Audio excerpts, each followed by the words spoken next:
Why hello there. Welcome to today's presentation of International Macroeconomics. Let's get started. Ben Franklin once said, "No nation was ever ruined by trade." So today, we are going to look at interactions on a macro scale, between countries in both the short and the long run. Look how big the world is. So many people and so many different places all come together to interact in international macroeconomics. We are going to be focusing on open economies. An open economy is one that engages in international exchange of goods, services, and investments. The first type we are going to focus on is a small open economy in the long run. The main equation stated here says that S minus I, or net capital outflows, is equal to the trade balance. In this model, we assume perfect capital mobility. What impacts trade balance? Fiscal expansion at home will lead to trade deficit. Fiscal expansion abroad will lead to a trade surplus.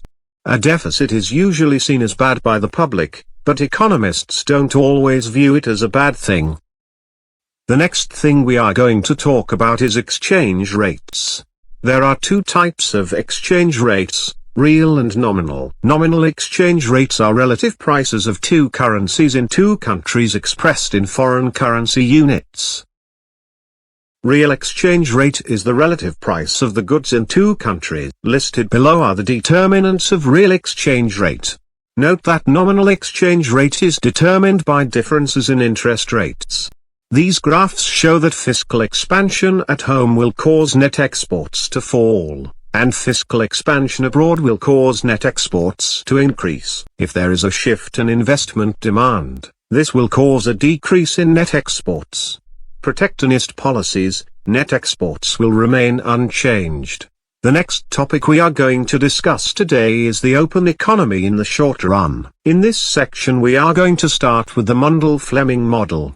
Then short-run open econ with different exchange rates. Then interest rate differentials and impossible trinity. The Mundell-Fleming model assumes perfect capital mobility and R equals R. These are the two equations of the graphs in the model. These three graphs make up the Mundell-Fleming model. The three graphs are the net export schedule, Keynesian cross, and IS curve. Take a moment to review this chart. It shows the different type of exchange rate regimes and what would happen to different variables under different circumstances. If you are the government, you have to face some difficult decisions. One constraint is something called the impossible trinity. The impossible trinity is made up of free capital flows, independent monetary policy, and fixed exchange rate.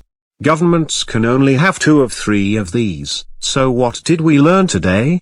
International macroeconomics explains interactions between countries around the world. Today, we are highly interconnected.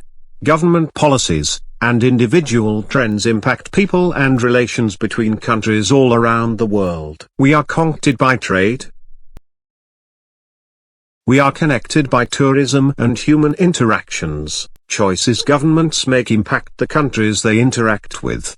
For example, fiscal policies, monetary policies both impact our interactions with other countries. Congratulations! You are now an international macroeconomics expert. That's the bell. Until next time.